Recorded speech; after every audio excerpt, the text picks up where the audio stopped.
America এবং Israel যেদিন যৌথভাবে আঘাত হেনেছিল ইরানে, সেদিন অনেকেই ইসলামী প্রজাতন্ত্রটির শেষ দেখে ফেলেছিল। ভাবা হচ্ছিল ইরান বোধহয় নিজের ঘরই রক্ষা করতে পারবে না। কিন্তু ইসলামী বিপ্লবের ইরান নিজের একার শক্তিতে দিন বদল ঘটিয়েছে।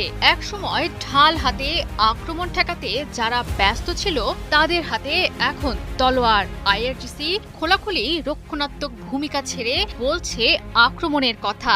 আয়াতুল্লাহ খামেনির যে ইরানের কণ্ঠে ছিল শত্রুর হামলা ঠেকানোর বার্তা, এবার মোজতবা খামেনির ইরান বলছে প্রয়োজনে যুদ্ধ নিয়ে যাবে প্রতিপক্ষের ভূখণ্ডে। যুদ্ধ শেষের আগে পরবর্তী যুদ্ধের ছক কষছে ইরান। পুরনো রক্ষণাত্মক কৌশলকে পেছনে ফেলে গ্রহণ করেছে আক্রমণাত্মক কৌশলকে। বেছে নিয়েছে নতুন সামরিক নেতৃত্ব, প্রস্তুতি নিচ্ছে আক্রমণাত্মক অভিযানের, বৃদ্ধি করছে দীর্ঘমেয়াদী যুদ্ধের সক্ষমতা আর পরিকল্পনা করছে হাইব্রিড যুদ্ধের ধারা অব্যাহত রাখার।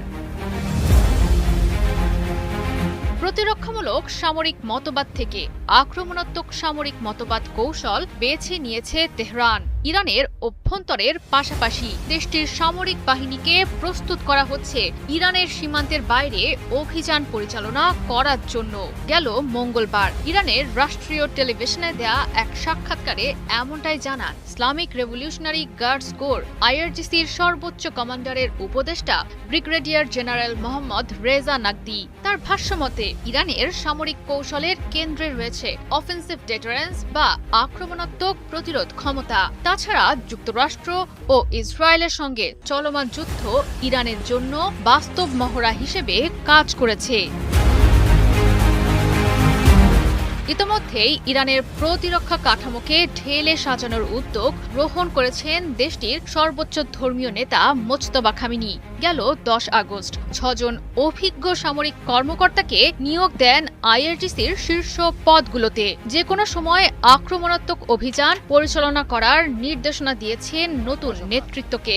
বলা হচ্ছে আইআরজিসিতে কট্টরপন্থীদের নিয়োগের মাধ্যমে ওয়াশিংটনের দিকে কড়া সতর্ক বার্তা ছুড়ে দিয়েছেন মোজতবা খামেনি। যুক্তরাষ্ট্রভিত্তিক সংবাদ মাধ্যম এনবিসি নিউজের মতে, কোনো ছাড় বা সমঝোতার পরিবর্তে নতুন নিয়োগের মাধ্যমে সম্ভাব্য দীর্ঘমেয়াদী সংঘাতের প্রস্তুতি নিচ্ছে তেহরান।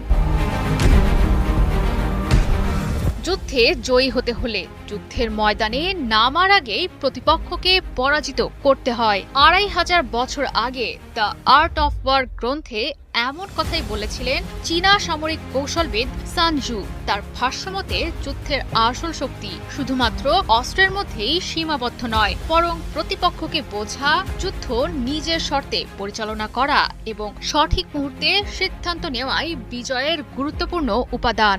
ইরানের বর্তমান সামরিক কৌশলের মাঝেও যেন সান জুর দর্শনের সেই প্রতিচ্ছবি খুঁজে পাওয়া যাচ্ছে। জয়া সরকার, ৭১।